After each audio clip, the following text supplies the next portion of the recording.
शादी करने वाले हर तो मैच्योर होते हैं ना, फिर ये तूफान क्यों होता है?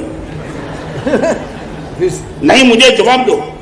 शादी करने वाले पढ़े लिखे बहुत सोच समझ करके शादी करते, समाज के में डिक्लेरेशन करते, घूमने के लिए निकल जाते, और 2-5 साल में फिर वो डाइवोर्स की बात आती है। मैच्योर होने के बाद भी ये रिजल्ट क्यों आया? Any answer from you? क्या हुआ? माने मैच्योर भी डिस्टर्ब होते हैं तो अनमैच्योर को तुम्हें बोलने के राइट क्या है? और दूसरी बात, सिगरेट पीने वाले जो वेल एजुकेटेड लोग हैं, करोड़ों रुपए के मालिक, कंपनी में काम करने मजे से सिगरेट पी रहे, और उनको सिगरेट के पैकेट पे लिखा हुआ है कोटेशन, कौन सा? नहीं, आप ही बोलो। मेरा प्रवचन का कोटेशन याद होगा नहीं होगा, मगर ये याद है आप क्या? Cigarette smoking is injurious to, okay. ये सब मैच्योर लोग, करोड़ों रुपए के मालिक, पढ़े लिखे डिग्री वाले सब, और उन सबको पता है कि इसमें लिखा है कि सिगरेट में इंजरियस टू हेल्थ, और वो भी अपने मुंह में डाल करके कैंसर को आमंत्रण देते। माने मैच्योर आदमी को बदमाश होने की छूट और अनमैच्योर को धर्मी बनने की छूट नहीं। यह तुम्हारी मानसिकता, और तुम्हारा हर जगह विरोध कहां? धर्म में विरोध, बाकी कोई जगह विरोध नहीं तुम्हारा। मंदिर बनाने में किसी ने 5 करोड़ का खर्च किया, पूरा समाज खिलाफ मंदिर, इसमें रुपये का खर्च, और पीआईएल की मेट में अब्जों रुपये खत्म कर देते, कोई विरोध नहीं तुम्हारा। आईपीएल की मेट में 1 नंबर का व्यभिचार चलता है, दारू चलता है, लड़कियां चलती है, चीयर गर्ल्स नृत्य करती है, पूरे हिंदुस्तान के कैरेक्टर, वहां तुम्हारा विरोध नहीं, और मंदिर के खिलाफ तुम खड़े हो जाते। औकात क्या है तुम्हारी? महाराज साहब, मंदिर बनाने से अच्छा स्कूल बनाने में, बोला तेरी लड़की की शादी करे तब स्कूल बना देना। आपके घर में लड़की का प्रसंग आता है, कोई प्रसंग आता है, वहां कभी स्कूल कॉलेज याद नहीं आती है, और धर्म का कोई भी काम आता है सीधा आपको स्कूल कॉलेज याद आ जाती है।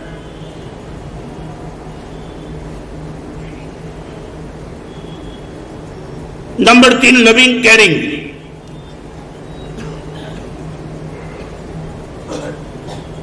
प्रशांत, क्या कहना है मुझे बताओ ना, किस पर प्रेम तुम्हारा बताओ नहीं यार। हाँ, समझ में नहीं आता तो इतने साल किया क्या?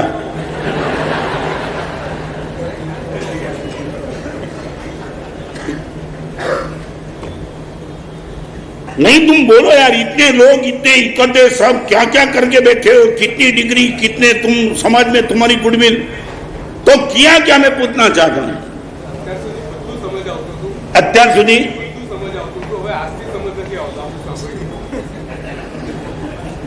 अभी तक सब समझ में आ रहा था।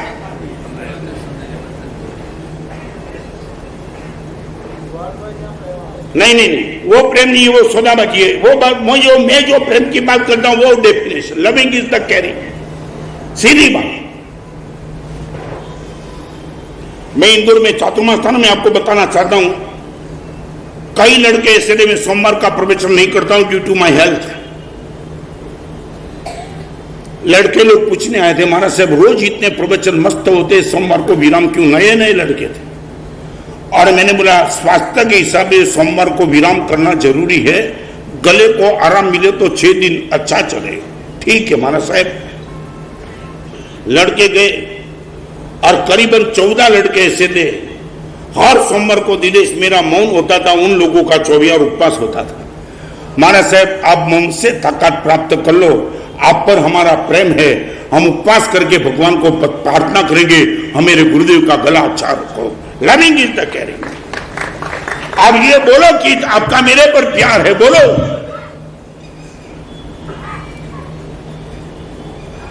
गाड़ी पर प्यारे, गाड़ी को संभाल दो, मोबाइल पर प्यारे, मोबाइल को संभाल दो, कपड़े पर प्यारे, कपड़े को संभाल दो। बोलो किस पर तुम्हारा प्यार है? गुरुदेव, मेरा मन पर मेरा प्यार है, मैं मन को डिस्टर्ब नहीं करता हूं। मेरी पत्नी पर मेरा प्यार है गुरुदेव, मैं इनकी 100% केयर करता हूं। मेरे बेटे पर मेरा प्यार है, बोलो, बोलने की तुम्हें छूट है, बोलो। और यदि तुम्हारा प्यार कैरिंग के क्षेत्र में नहीं जाता है, फिर ये लविंग नाम जीवन में कभी मत देना।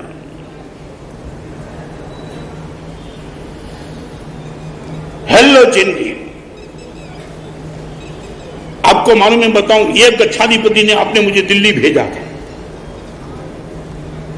हर 3 दिन में गच्छाधिपति का एक पत्र मेरे पर आता था, हर 3 दिन।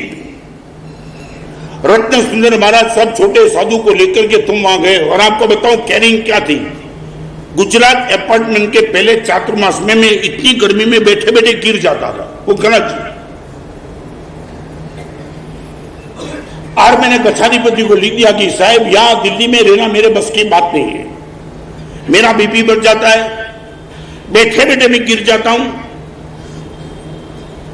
जयेश गच्छाधिपति का वो पत्र आया, दिल्ली की गर्मी में आपकी जो भी स्थिति है मैंने जानी, मगर एक प्रश्न में आपको वो कहना चाहता हूं कि भगवान महावीर ने राजगृह में 14 चातुर्मास किए थे, और आपको भी दिल्ली में 14 चातुर्मास करना है। जहां एक में मैं हिल गया था वहां ये कठोरता, और मैंने ना नहीं बोली थी। 12 साधु में से 6 साधु को टाइफाइड हो गया था शुरुआत में, और वहां गच्छाधिपति ने कहा 14 चातुर्मास तुम्हें दिल्ली करना है, छोड़ना नहीं है दिल्ली। एक और ये कठोरता, दूसरी ओर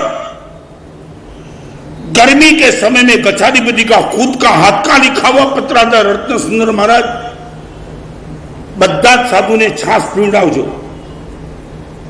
છાસમાં આટલું પાણી, આટલું ધાણા જીરું, આટલું બલવન નાખજો, પ્રમાણ।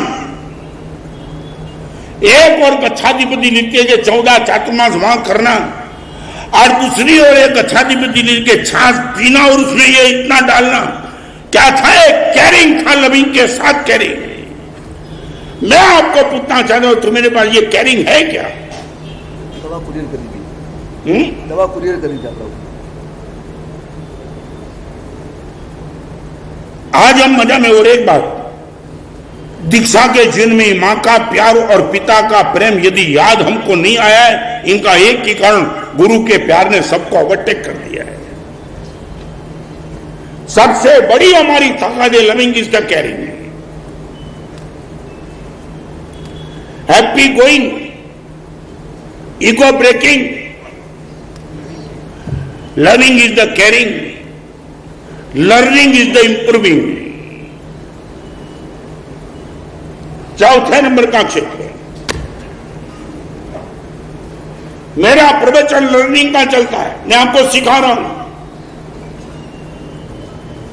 आप ये बोलो कि माना साहब प्रवचन मस्त, मजा आ रही है, क्या आपकी ओरेटरी है, क्या जवाब है, ये नहीं, इंप्रूविंग।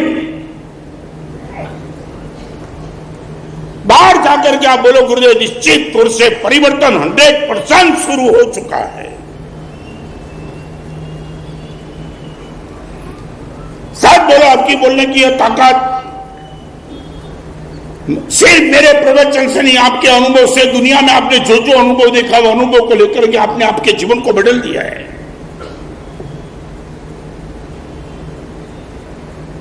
संडे के दिन इतने लोग, और एक बात बताऊं, हेमंत भाई बड़ोड़ा आए कितने दिन हुए? 1 महीना हुआ क्या? क्या है? 16 से 16 से हाँ, करीबन महीना हो गया ना। 9 दिवस। एक बाप पर किसी का फोन है, इनका मित्र का, क्या आपका बेटा, लोग बोलते कि पागल था, थोड़ा अच्छा हो रहा है। हाँ नहीं, जरूर आपके बेटे को मिलने के लिए मैं आ सकता हूं, आओ। और वो बेटे को मिलने के लिए गया। कहाँ है आपका बेटा? पागल था वो, अंदर कमरे में अंदर गया, बेटा बैठा था, लगा नहीं कि अच्छा हो रहा है। बाप ने बोला था कि बेटा इंप्रूवमेंट है, मगर लगता नहीं कि अच्छा है। फिर भी उसको लगा टेस्ट तो करने दो। फिर उसने पूछा तू कौन? मैं गृह प्रधान राजनाथ सिंह। ये लड़का बोलने लगा I am home minister of India Rajnath Singh. अभी इनके मित्रों को लगा बाप बोलता है मेरा बेटा सुधर गया, ये तो बेवकूफ बोलता है मैं राजनाथ सिंह हूं। और सीधा वो थोड़ा गर्म होकर अंदर गया, इनके बाप को बोला कि तुम इतना झूठ बोलते हो। बाप के चेहरे पे स्पष्टता था, क्या हुआ, आपके बेटे को मिल गया है तो इसमें दिक्कत क्या हुई? अरे आप बोलते हो कि मेरा बेटा पगल था, अच्छा हो गया, और वो अपने आप को राजनाथ सिंह आता है गृह प्रधान, और ये उसने बोला देखो यही तो मैं कहना चाह रहा हूं, मेरा बेटा में सुधर गया नहीं, बोला इंप्रूवमेंट पे।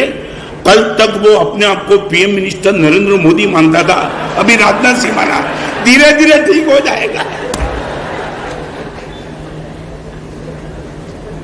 बड़ौदा वाले के लिए लोग मुझे बात से पूछते कैसा है,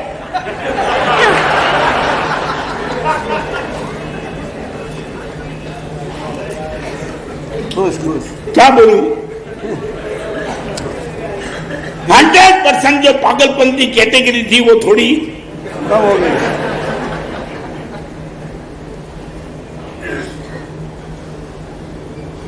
हेलो जिंदगी।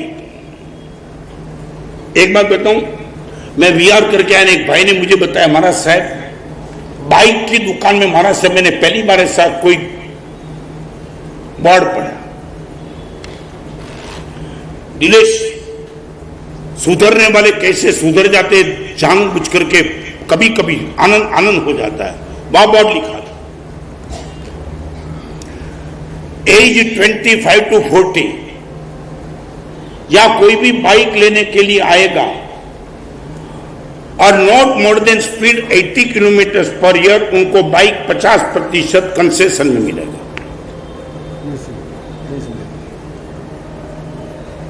रिपीट करूं, 25 से 40 साल की उम्र के कोई भी लड़के लड़की यहां करके बाइक लेंगे, मगर ये प्रॉमिस देंगे मुझे 80 किलोमीटर से ज्यादा स्पीड में कभी बाइक नहीं चलाएंगे, उनको 50% कंसेशन। 60,000 का बाइक 30,000 में, 30 का 15 में और 15 का 7.5 में। और एक लड़का पूछने के लिए गया कि ये बोर्ड लगाने के पीछे कोई राज है क्या? आंख में से आंसू की धार चली। 30 साल का एक लौता लड़का नई बाइक लेकर के हाईवे पे जा रहा था, साथ में उनके मित्र थे। 100, 110, 120, 130, 140 की गति में चलाई और जो डैमेज हुआ जबरदस्त अकस्मात हो गया। शादी की थी उनकी और लड़का गया। अरे यही लड़के को 110 की गति में जाने के हिसाब से मैंने कमा दिया। बाइक की दुकान तो पहले भी थी, अभी भी थी। फिर मुझे मन में लगा कि मेरा लड़का जिस कारण से गया, हिंदुस्तान में किसी बाप का लड़का इसी कारण से न चला जाए, इसलिए मैं भी पॉसिबल थोड़े पैसे कम करने पड़ेंगे, कम करूंगा। मगर हजारों माँ बाप को बचाने के लिए ये रास्ता निकाला है। 25 से 40 साल की उम्र वाला कोई भी बाइक लेने के लिए आएगा और 80 के बाद नहीं चलाएगा, उनको 50% कंसेशन, लर्निंग इंप्रूविंग।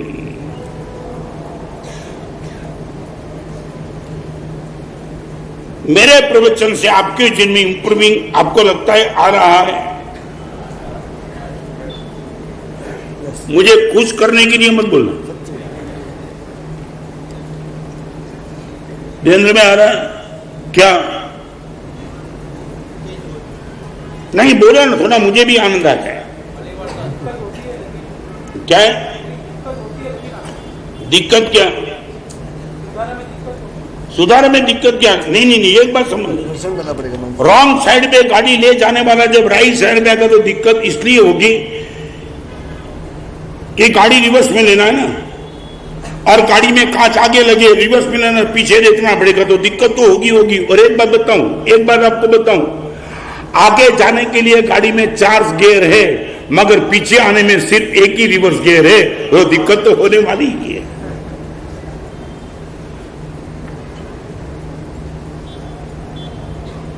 सब बोलो बिजनेस में दिक्कत ज्यादा कि बिजनेस नहीं करने में दिक्कत ज्यादा? नहीं नहीं, आप जल्दी जल्दी जाओ, अभी टाइम होने जा रहा है। मगर आपको पूरा सच बोलो, दिक्कत ज्यादा किसमें? वो कहना जी ज्यादा दिक्कत किसमें?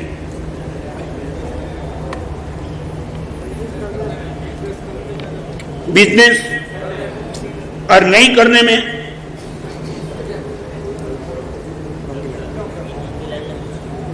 मंगला जी क्या बोल रहे हैं? मैं आपको वही सब पूछ रहा हूं। सारा संसार चलाना दिक्कत वाला काम है, फिर भी तुम क्यों इनके पीछे लगे हो अभी तक? और चातुर्मास के दौरान बहुत कुछ क्लियर कर दूंगा। हो रहा है अभी तो कुछ नहीं, अभी तो नेट प्रैक्टिस चल रही, ओरिजिनल मैथ तो बाकी है। उनकी सवाल बाकी है। क्या है? क्या है? एक चातुर्मास नहीं, वो तुम पर डिपेंड है।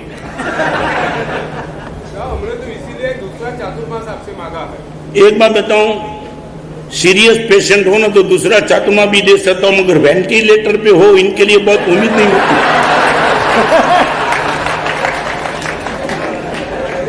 खींच लिया कि गया काम से।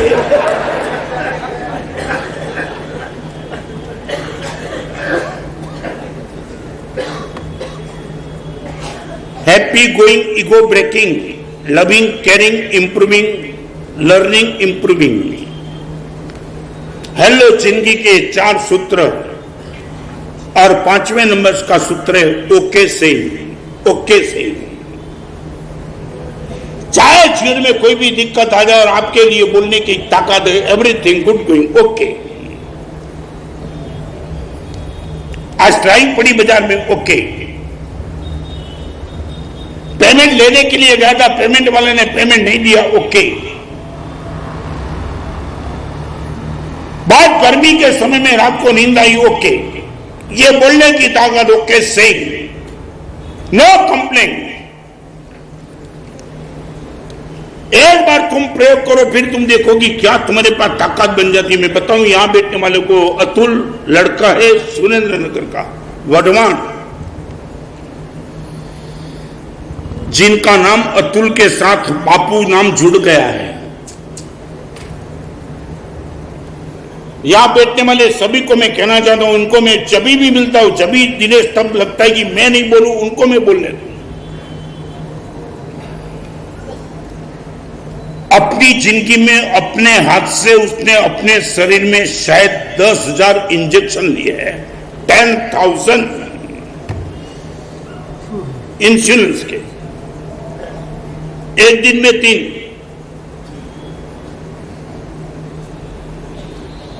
करीबन 2,000 ब्रेन अटैक आ चुका है।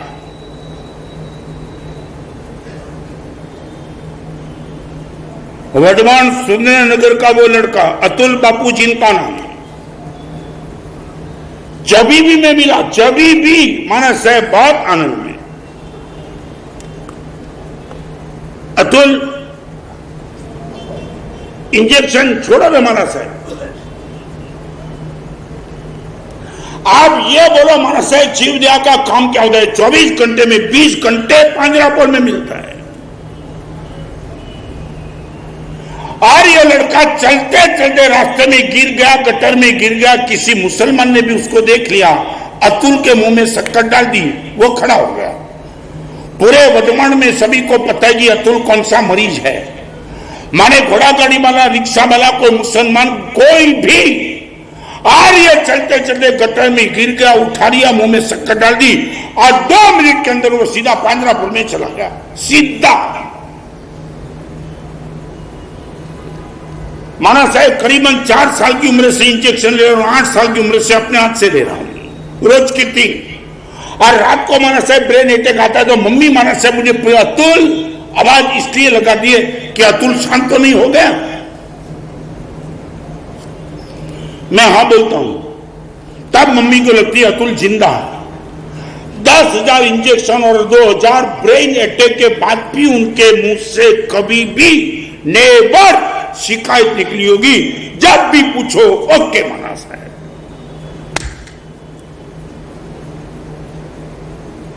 मैं आपके सामने ये एग्जाम्पल सच इसलिए बताना चाहता हूं ताकि आपको भरोसा हो जाए कि 1000 साल पहले की बात गुरुदेव नहीं कर रहे, आज के जमाने की बात कर रहे हैं। साथ बोलो ये ताकत। फिर से मैं कहना चाहता हूं, आप इतने प्रवचन में आ दो, प्रवचन से ये ताकत में आपको पाने की आप पा जाओ, उनके लिए मैं प्रयास कर रहा हूं। और भगवान से मैं प्रार्थना करता हूं, रोज वो प्रार्थना आप भी शुरू कर दो। भगवान मेरे कंधे का बोझा कम कर दे। आज तक मैं इसी प्रार्थना करने के लिए आ रहा था। रिपीट, मेरे कंधे पे जो दिक्कतों का बोझा है, पेमेंट नहीं आ रहा है, बिजनेस छूट रहा है, महंगाई बहुत है, हर जगह दिक्कत है, और वही प्रार्थना करने के लिए भगवान आज तक तेरे पास आया। आज से प्रार्थना भगवान बदल देता हूं। अभी तक आया, भगवान मेरा कंधा मजबूत कर दे। भगवान आया, अभी तक आया, मैंने इतना ही कहा, मेरे कंधे पे बोझ कम कर दे। आज पहली बार भगवान कहता हूं, बोझ कम न कर दो कुछ नहीं, मेरा कंधा मजबूत कर दे, बोझ को मारो है सीखते हैं। और यह ताकत तुम्हारे पास जब आएगी, बोझ को कम कर दे नहीं, कंधे को मजबूत कर दे। और यह कंधा मजबूत तब होगा जब ओके सही बोलने की ताकत। छोटा सा प्रयोग करेंगे।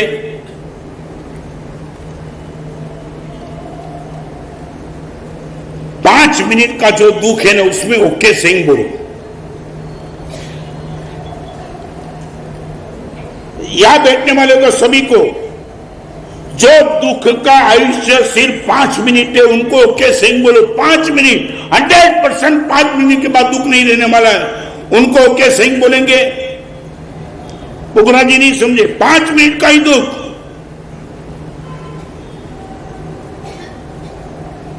जय समझा कि नहीं? चाहे तू मेहनत कर या न कर, मगर 5 मिनट दो। मैं ज्यादा बोलता हूं, आया और गया। ऐसे दुख के लिए ओके सही बोलेंगे।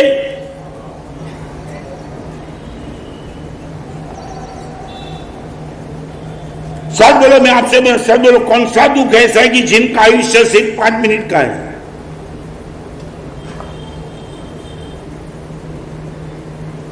ऐसे दुख कौन सा कि जिनका आयुष्य सिर्फ 5 मिनट, ओनली 5 मिनट?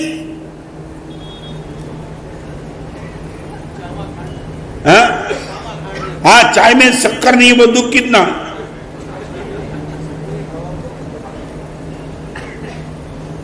और ऐसे दुख, बुट को पानी बराबर नहीं किया। कल थोड़ा लिस्ट लेके आएंगे। महाराज साहब, ये सब दुख मेरे 5 मिनट के, उसके लिए अभी तक बहुत शिकायत करता है। आज से महाराज साहब ठीक है, ओके सही।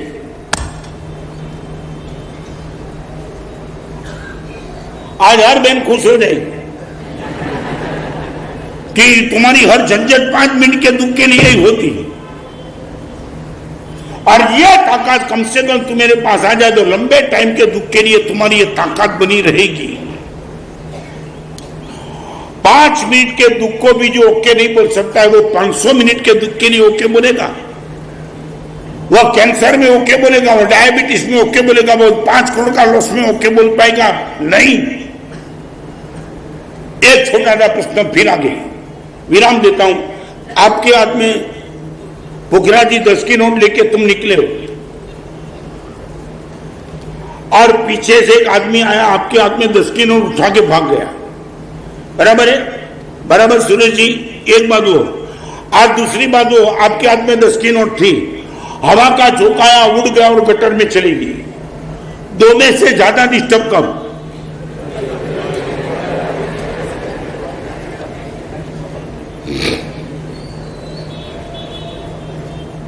नहीं, थोड़ा जवाब चाहिए। ज्यादा हवा का झोंका आया, गटर में गई और एक आदमी उठा के भाग गया। ज्यादा दुख कब? उठा के भाग गया। सच बोलो क्यों? इनका मैं कारण बताऊं। उठा के भाग गया, उसने क्या कहा? आपके पास से 10 गया, मगर उनके पास तो 10 बचा ना। वो तो दूध ला सकता है ना, फ्रूट भी ला सकता है, मगर गटर में गया तो बिल्कुल निकम्मा गया ना। तो ज्यादा दुखी कब?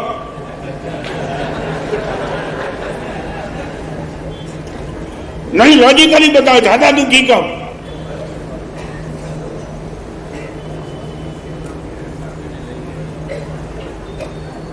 क्या हुआ है? आखिर 10 रुपए की कीमत क्या है? उनसे कुछ आ सकता है, वही ना, वही ना। आपके पास से गई मगर उनके पास रही, तो वो कीमत तो बची ना, बची ना। तो आपको दुख क्यों है उसमें?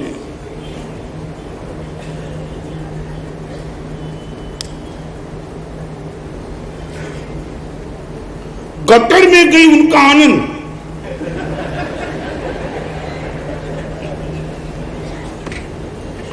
अभी मुझे बदलना पड़ेगा, राजनाथ से भी नहीं, वो भी तो और नीचे लगता।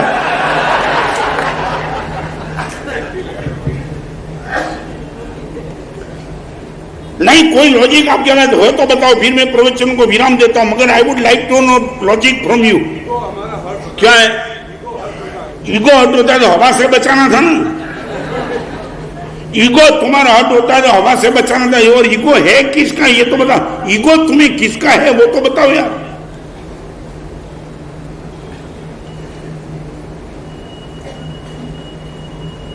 दिनेश कोई जवाब नहीं है। क्या है? और वो भी कोई उठा गया, वो भी तुम्हारी गलती थी ना। जेब में रखी होती तो दिक्कत नहीं थी, और आपने हाथ में रखी तो निकलने वाले को ऐसा लगा होगा आप दान के लिए रख के बैठे हो, इसलिए उठा के मारे। क्या है? जाते खबर है क्या मानस मारा नहीं, वो पीछे से आ रहा है। आपको पता होता और तुम रखते ऐसी।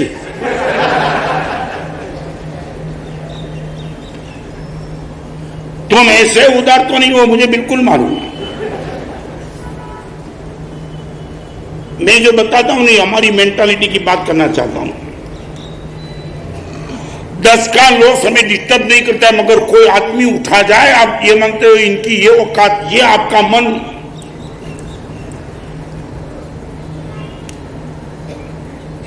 लोह तणी सांकड़ ना बंधे, पड़भर ना बंधातू, लागणीओना काचा दोरे जीवन भर जकड़ातू, ओ मन तू ज नहीं समझातू। અત્તરના એક એક બૂંદમાં ફૂલ શહીદ થયેલા જોયા, અત્તરના એક એક બૂંદમાં ફૂલ શહીદ થયેલા જોયા, નાનકડા એક એક બીજમાં વડેલા કઈક સૂતેલા જોયા। અત્તરના એક એક બૂંદમાં ફૂલ શહીદ થયેલા જોયા, નાનકડા એક એક બીજમાં વડેલા કઈક સૂતેલા જોયા। નેહ નીતરતી નાની આંખે સુંદરતાના મેળા જોયા, नेह नितरती नानी आंखें सुंदरताना मेला जोया। छोटे बच्चे को बुलाओ, आंख में देखो, लगेगा सुंदरता यहीं बैठी है। नेह नितरती नानी आंखें सुंदरताना मेला जोया, कटु वेणनी एक ज ठेसे दिलना काच तूटेला जोया। અત્તરના એક એક બૂંદમાં ફૂલ શહીદ થયેલા જોયા, નાનકડા એક એક બીજમાં વડેલા કઈક સૂતેલા જોયા। ने नितरती नानी आंखे सुंदरताना मेला जोया, कटु वेड़नी एक ज ठेसे दिलना काच तूटेला जोया।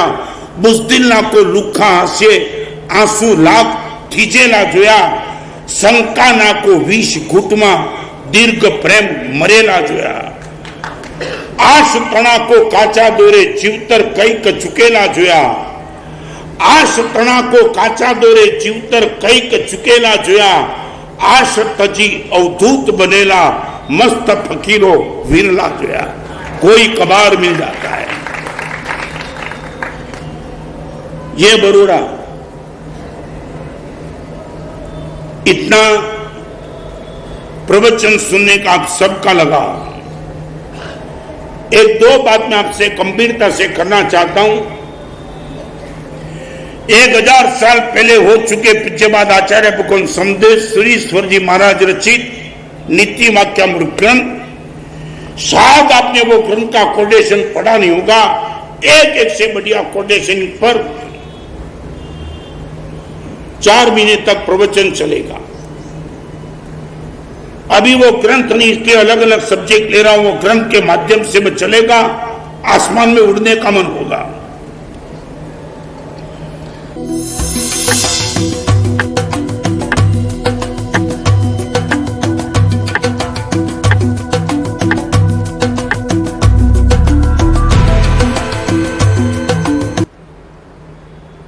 सारी दुनिया में सबसे टॉप पे परमात्मा है भगवान, तेरे साथ ये धोखाधड़ी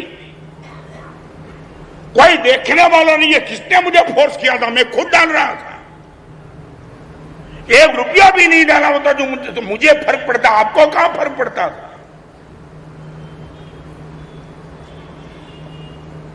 सच बोलो, I would like to know from you why this mentality, क्यों मगर क्यों?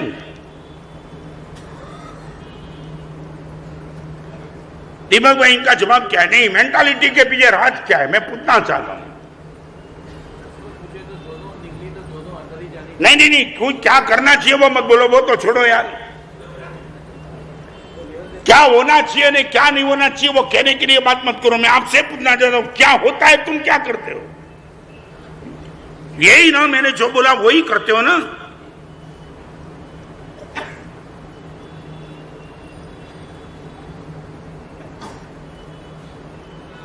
एक बात फिर से,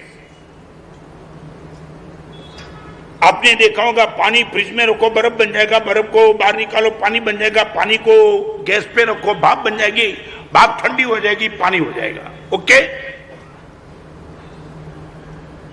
इस परिवर्तन को साइंस की भाषा में फिजिकल चेंज कहते हैं।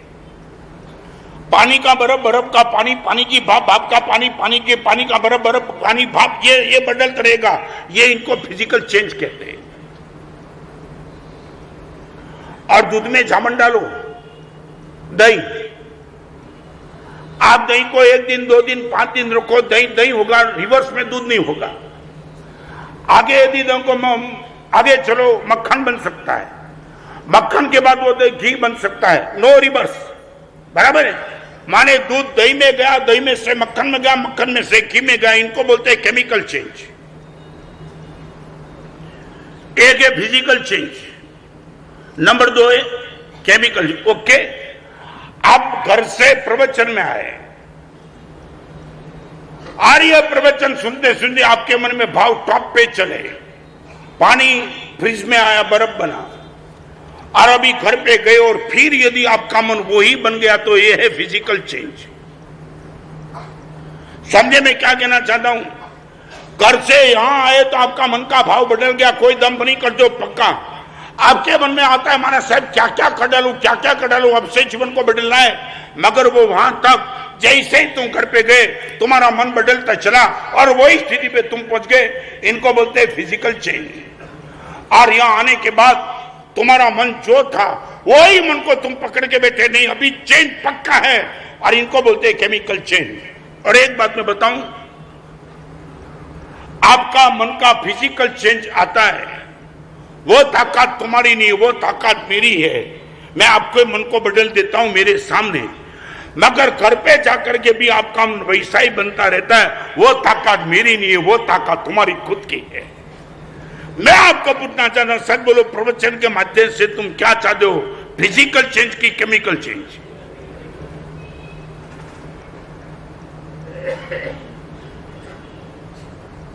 प्रशांत भाई क्या बदलाव क्या है? जाने के बाद क्या होता है? माने बर्फ का पानी, शायद बोलो दूध में से दही कब बनता है? दूध में से दही कब बनता है? तुम्हें पूछू कि बहनों को पूछू? हाँ, झूठ क्या है? नहीं नहीं नहीं नहीं, हिलाना बिलाना है। दूध में तुम जामन डालो और तुम ये बोलो दही बन जाएगा, जरूर नहीं दही बनेगा, मगर क्योंकि दूध बहुत गर्म था,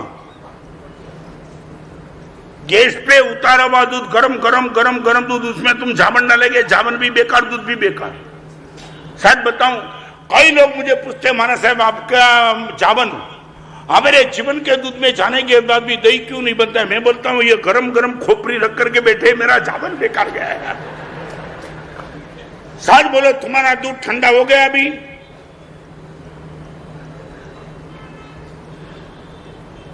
नंबर 1, शरीर पर प्रेम, स्वास्थ्य अच्छा, मन पर प्रेम, स्ट्रेस मुक्त मन, आत्मा पर प्रेम, साफ करने की ताकत, और सारे जगत के जीवों पर मेरा प्रेम है। आप पर मेरा प्रेम, मेरे शिष्य पर मेरा प्रेम, सारी दुनिया के जीवों पर मेरा प्रेम, इनकी प्रतिनिधि करना है। तो नंबर 4, उनको माफ करने की ताकत।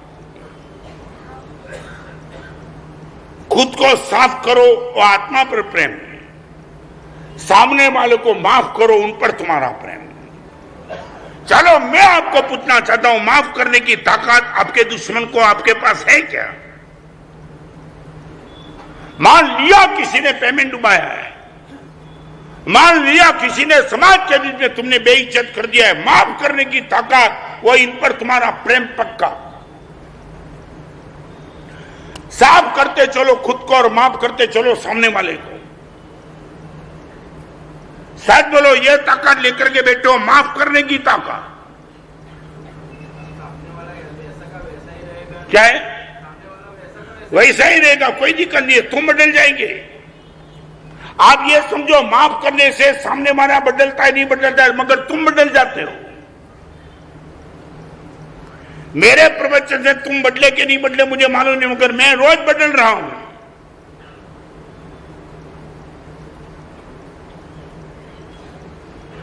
माफ करने की ताकत है आपको। मैं इतना ही, आपके बेटे को, आपकी पत्नी को, आपके पिताजी को, आपकी मां को, आपके भाई को, आपकी भाभी को माफ करने की ताकत। मान लिया हमारे साहब पिताजी ने बंटवारा किया, मेरे भाई ने मेरे साथ अन्याय करके 5 लाख रुपया ज्यादा ले लिया, गुरुदेव माफ कर दिया, मेरा भाई था।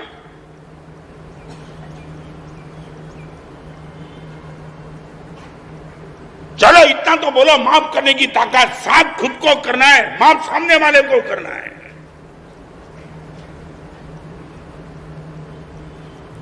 क्या लगता है? गाली देने वाले को, अपमान करने वाले को, पेमेंट डुबाने वाले को, बिन जरूरी हैरान करने वाले को माफ करने की ताकत आपके पास। सास बहू को माफ कर सकते, देरानी जेठानी को, देवर भाभी को माफ करते, परिवार में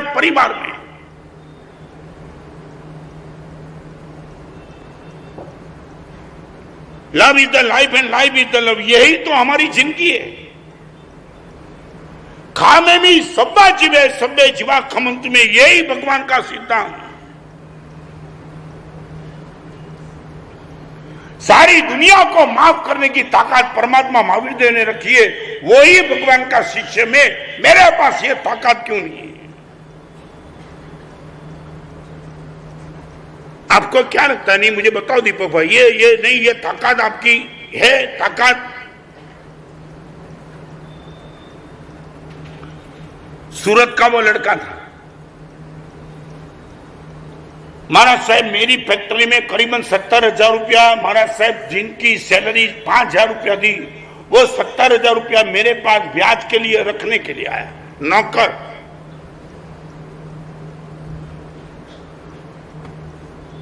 एक बात महाराज साहब मन में उठी कि 5,000 की सैलरी के बीच में ये बात मैं करना चाहता हूं। जब मैंने मेरी पहली किताब नहीं लिखी थी, तब बिफोर 37 ईयर्स,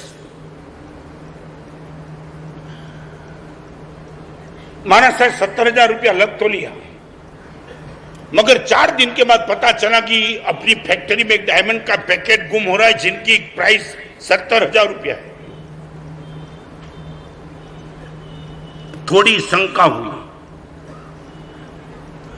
और मैनेजर को बता दिया कि कुछ करना नहीं है, मगर जान ले कि यही आदमी है कि जिसने, और वो पक्का हो गया यही आदमी। महाराज साहब उनको कैबिन में बुलाया।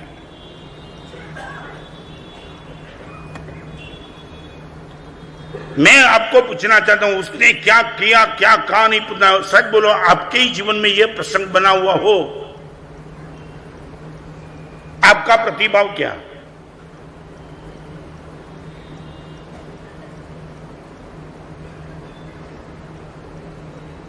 शायद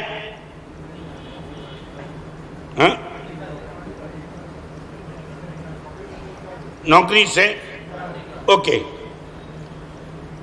ज्यादा कुछ नहीं।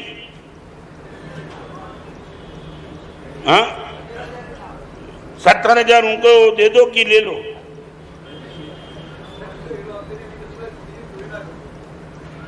ये लड़के ने अपनी कैबिन में बुला के, कोई नहीं, बस सीधा पूछ लिया कि दो सभी सब पक्का हो गया है, बोल तूने उठाया? और उसने बोला मैंने उठाया। एक पूछना चाहता हूं, तूने ये 70,000 की चोरी क्यों की, करने का काम क्यों बना? और उसने बोला जी ढंग से महंगाई परिवार के सदस्य 5,000 की सैलरी में मेरा पूरा नहीं होता था, और इसलिए मैंने 70,000 की चोरी डायमंड के पैकेट की कर दी। ओके, अभी मैं तुझे पूछना चाहता हूं, मेरी दृष्टि से नहीं, तेरी दृष्टि से कितने रुपए की सैलरी होती तो तू चोरी नहीं करता? समझे? और उसने बोला 9,000 रुपया होते तो मैं निश्चित तौर से चोरी नहीं करता। ओके, कल से तेरी सैलरी 9,000 की पक्की।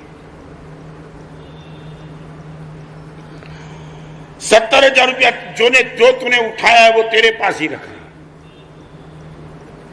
कल से 9,000 की सैलरी तेरी पक्की। और एक आगे की बात, आने वाले दिनों में महंगाई बढ़ेगी और तुझे कल ये लगेगी 9,000 की सैलरी कम है और फिर भी कोई डायमंड का पैकेट उठाने का मन हो, और वो टाइम तुझे लगे कि 11,000 की सैलरी होती तो मैं निश्चित चोरी नहीं करता, तो मैं एक काम कहता हूं, तू जितनी सैलरी में चोरी नहीं करेगा वो सैलरी जिंदगी भर के लिए तेरी पक्की, मगर कल से चोरी मत करना। गुरुदेव तार तार वो नौकर होने लगा। मैं आपको पूछना चाहता हूं, सच बोलो, ये एटीट्यूड आपके पास हो सकता है क्या? साफ करो और माफ करो।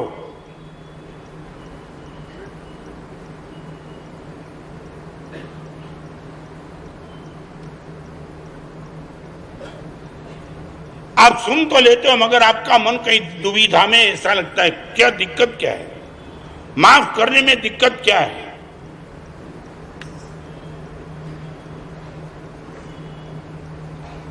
चलो आगे 5वें नंबर की बात। इसी प्रवचन की समाप्ति के बाद आपका चप्पल चोरने वाला यदि पकड़ा जाए,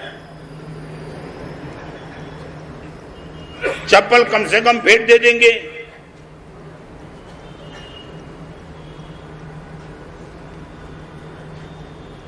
पंकज क्या करेगा? क्या है? नहीं, उनको भेंट दे देंगे ना। नहीं, वो लेके गया, वो किसी ने पकड़ के तेरे सामने आकर के खड़ा कर दिया, फिर क्या? यही है। और वो बोलेगा मैं नहीं उठाया था, फिर क्या? तिलक करके भेंट है।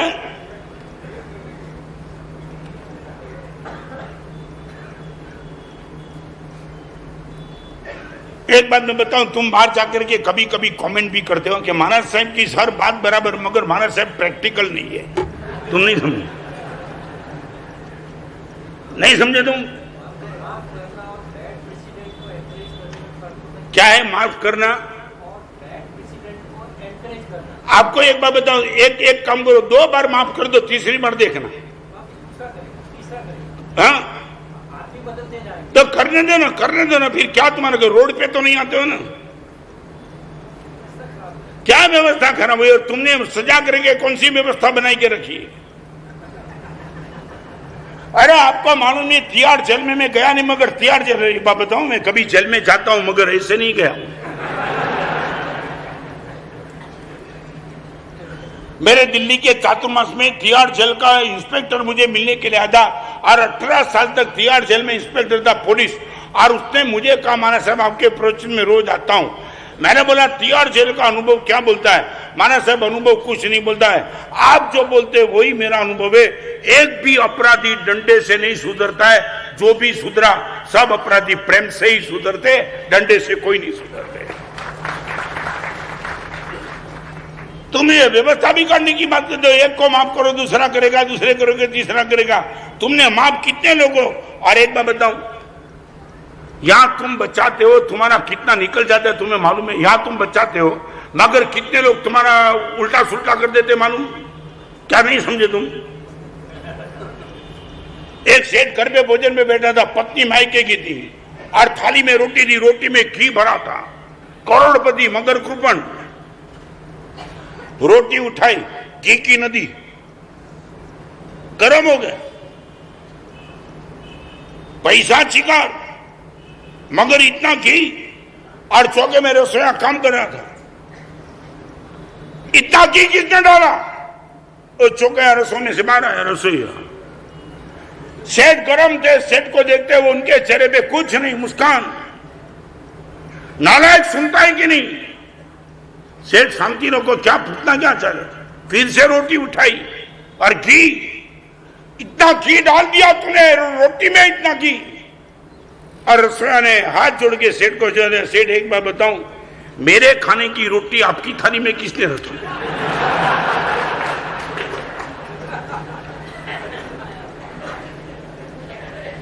सेठ बेचारा घिस घिस के खाता था, ये चबल चबल के खाता था। हाँ, तुम्हारा बहुत कुछ लोग खाते। और तुम्हें बताऊं, मुझे मालूम नहीं फिर भी बताऊं, तुम्हारा 2 नंबर का पैसा हो ना, अनुभव नहीं है फिर भी तुमको देख के बताऊं, 2 नंबर का पैसा करोड़ों का उल्टा सुल्टा करते हो और अंदर आया वो, और उनके साथ तुम मैनेज करते हो। मैनेज समझे ना? बोलू कि क्लियर समझ गए? हाँ, सेटिंग। हाँ, बराबर है, कोई विरोध नहीं। मैं जो कहना चाहता हूं वो सुन लो।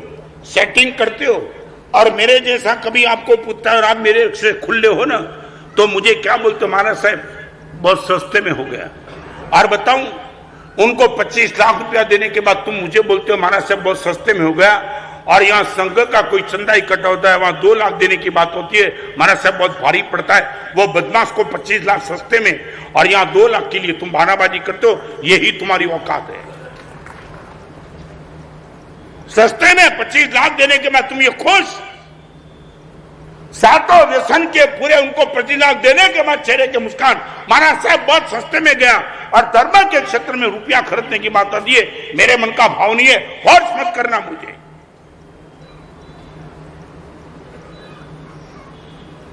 शरीर पर प्रेम, मन पर प्रेम, आत्मा पर प्रेम और जगत के जीवों पर प्रेम, और नंबर 3 परमात्मा पर प्रेम। स्वास्थ्य को अच्छा रखना, शरीर पर प्रेम। स्ट्रेस मुक्त मन को रखना, मन पर प्रेम। रोज आत्मा को साफ करते रहना, आत्मा पर प्रेम। अपराधी को माफ करना, वो अपराधी पर प्रेम। और परमात्मा को रोज याद करते रहना, वो परमात्मा पर प्रेम। माफ करो, साफ करो और याद रखो। गाली बोलने का मन है, परमात्मा को याद करके गाली बोलो, भगवान ने ना बोली है। झूठ बोलने का मन हो, उसी टाइम भगवान याद है, प्रभु आपने ना बोला है। नहीं, गाली मत बोलना, झूठ मत बोलना। मैं आपको पूछना चाहता, सच बोलो, मैं कब याद आता हूं? थोड़ा सा प्रश्न आपको पूछना, मैं कब याद आता हूं? बाथरूम में कभी स्नान करते करते तुम्हें कभी मैं याद आया साधु? 2023 की साल 23 अप्रैल को मलाड में गुरुदेव के हाथ से रजोरण पाया। 50 साल से स्नान नहीं किया है। कभी बाथरूम में पानी बराबर नहीं था, कभी साबुन रह गया था बाहर और बिना साबुन तुम्हें स्नान करने का मौका आया, कभी मैं याद आया। जिस गुरुदेव के प्रवचन सुनने के लिए जाता हूं, गुरुदेव ने 50 साल तक स्नान साबुन का कोई प्रयोग नहीं। और एक दिन में मुझे क्या बिगड़ता था, गुरुदेव ओके एवरीथिंग गुड गोइंग, आप याद आ गए और शिकायत बंद हो गई। मैं आपको पूछना चाहता हूं, सच बोलो, मैं कब याद आता हूं? प्रवचन नहीं। गाड़ी में पंचर हो गया, कभी याद आया कि हजारों किलोमीटर गुरु नंगे पैर चले? स्त्री में कपड़े दिए थे, बराबर कपड़े साफ नहीं, कभी याद आया? 15 दिन के पहले कपड़े धोते नहीं है गुरुदेव।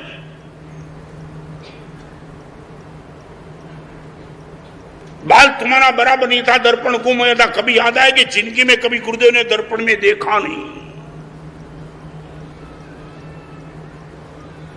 जानबूझ करके दर्पण में देखना वो मुनि के लिए प्रायश्चित है।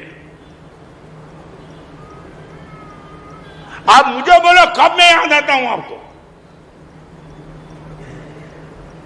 गाली बोलने के पहले, क्रोध करने के पहले, लड़की के सामने देखने के पहले याद आया गुरुदेव? इंदौर का सिंधी लड़का है जिनका नाम है संदीपन। सिंधी लड़का इंदौर का संदीपन, इनका नाम 4 महीना प्रवचन में आया। और बिहार का समय था, वो संदीपन पद्म सुंदर सूरी के पास गया। महाराज साहब एक विनती करना चाहता हूं, एक गुरुदेव का फोटो चाहिए मुझे। और पद्म सुंदर ने मेरे जो भी फोटो थे वो उसने जो फोटो दिए, नहीं महाराज साहब इसमें से एक भी फोटो नहीं चलेगा। हर फोटो स्माइल वाले थे, चेहरे के मुस्कान वाले। वो सिंधी लड़के ने ना बोल दिया गुरुदेव का ये फोटो नहीं चलेगा। पद्म सुंदर ने बोला फिर कौन सा फोटो चाहिए? क्रोध करने वाली गुरुदेव की मुद्रा वाला फोटो चाहिए। क्रोध, चेहरे पे तनाव, आंख में गर्मी, ऐसा यदि कोई फोटो है तो मुझे चाहिए। और इंदौर की शिविर में कभी ऐसा प्रसंग आया होगा कि मैं गर्म हो गया, किसी ने फोटो निकाला, वो फोटो बड़ी मुश्किल से मिला, यही फोटो चाहिए। पद्म सुंदर मेरे पास लेके आया संदीपन को। मैंने बोला संदीपन ये फोटो तो कोई किसी को दिखाओ तो रिजेक्ट कर देगा, ये क्रोध वाला फोटो गुरुदेव का नहीं चाहिए, स्माइल वाला चाहिए। यही फोटो लेने के लिए राज क्या है। महाराज साहब आप हमको सज्जन मत मानो। महाराज साहब आपके जाने के बाद हजारों महाराज साहब प्रलोभन आएंगे, हम गलत रास्ते पे जा सकते हैं। आपका फोटो महाराज साहब क्रोध वाला इसलिए रखा है, बहुत बड़ा करके रखूंगा अपनी ड्राइंग रूम में सबसे पहले। और महाराज साहब मेरे मन की एक ही उम्मीद है ऐसा फोटो रखने के बाद कि कुछ भी गलत कार्य करने का मन होगा, आपका फोटो ये गर्मी से बोलेगा संदीपन मेरे 4 महीने प्रवचन सुनने का बाद ये बदमाशी। महाराज साहब रोज आपका क्रोध वाला फोटो दिखाई पड़ेगा और अपने आप से मैं बचा पाऊंगा। अभी वो मुझे नागपुर मिलने के लिए आया था। महाराज साहब आपके क्रोध वाले फोटो ने कमाल कर दिए, कोई भी गलत कार्य ऐसा नहीं किया जो आप नहीं चाहते थे। ये बात चाहते हो, ये परिवर्तन चाहते हो तुम। मैं आपको बिना सच बोलो मैं कब याद आता हूं, कब? चलो 8:30 बज गए प्रवचन में, चलो वो याद की बात नहीं करना चाहता हूं। संसार में कब याद आता हूं आपको? 1 मिनट में अपने गुरुदेव को भूल नहीं सकता हूं। मेरे साधु के साथ बात करता तो मेरी बात नहीं करना चाहता, मैं उनको ये कहता कि गुरुदेव हमें ये कह के गए थे। चाहे साधु के सामने वाचन करता हूं गुरुदेव भुवन मानुष मैंने ये संस्कार दिए थे, मैं भूल ही नहीं सकता हूं।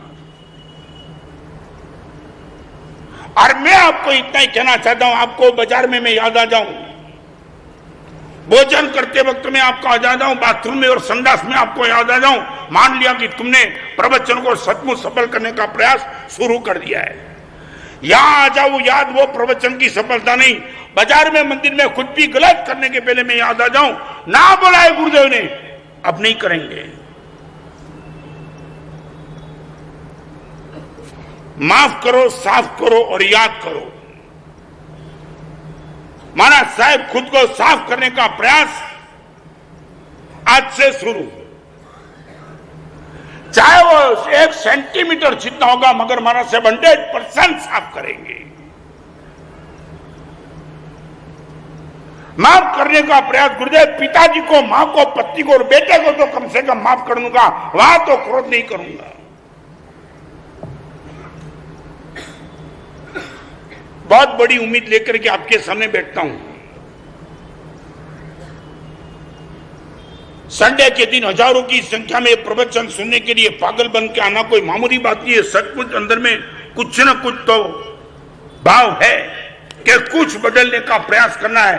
कहां से बदलने की शुरुआत करनी शायद आपको पता नहीं है। अलग अलग एंगल आपके सामने में रख के बताता हूं। शरीर को व्यसन मुक्त रखो, मन को संक्लेश मुक्त रखो, आत्मा को कषाय मुक्त रखो, जगत के जीवों के प्रति गलत स्मृति स्टोरेज मत करो। मोबाइल में 3 व्यवस्था होती है ना, फॉरवर्ड, सेव एंड डिलीट। मेरा प्रवचन सेव मन के मोबाइल में पक्का, 4 दिन के बाद प्रवचन पूछूंगा बिल्कुल याद।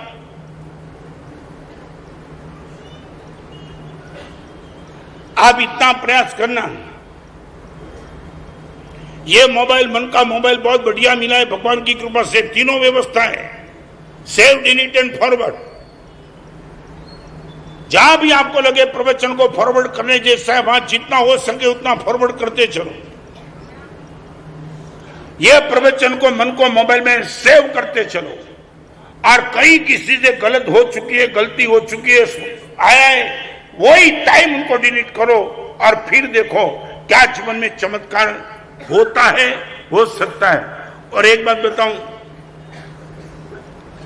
लास्ट बात आपको कहना चाहता हूं, हाथ में से कंकु निकाल दूं, वो मैं चमत्कार नहीं मानता हूं।